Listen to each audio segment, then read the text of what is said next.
Mis à part un report de quelques mois et l'obligation de porter un masque, le World Press Cartoon a pu se tenir comme chaque année à Caldas da Rainha au Portugal, autour du mot d'ordre cher à ce concours de caricature, la défense de la liberté d'expression et de la presse, qui doit être plus que jamais réaffirmée selon l'Allemand Frank Hoppmann, vainqueur du Grand Prix avec un dessin de Boris Johnson.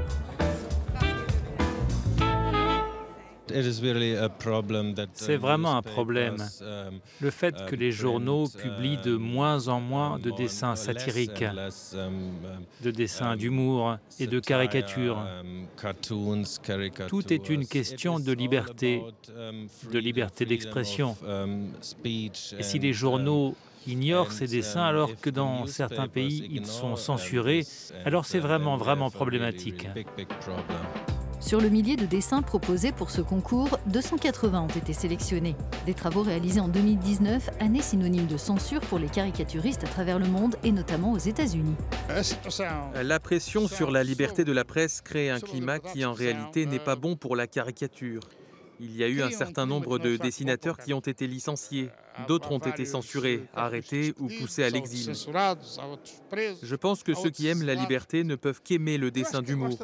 Donc nous devons mener ce combat pour le défendre et le défi pour nous, c'est d'inciter le public à y participer.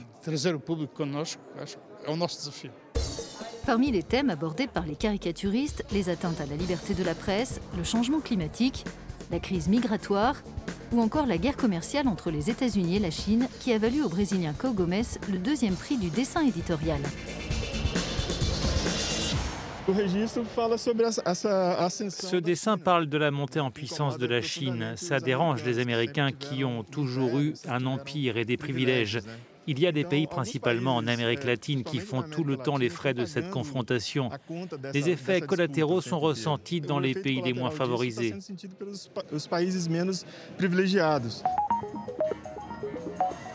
Le World Press Cartoon dénonce la dépendance aux réseaux sociaux, vecteur d'innombrables fake news. Pour la première fois, cette édition a retenu des dessins publiés sur Internet, comme la caricature de la présidente de la Banque centrale européenne Christine Lagarde du portugais Pedro Silva.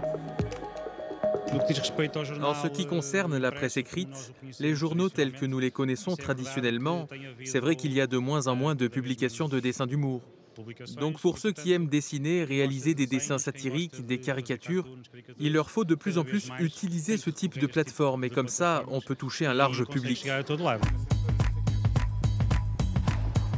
Inaugurée juste après la cérémonie de remise des prix, l'exposition du World Press Cartoon est ouverte au public au Centre culturel et des congrès de Caldas da Rainha jusqu'au 15 novembre.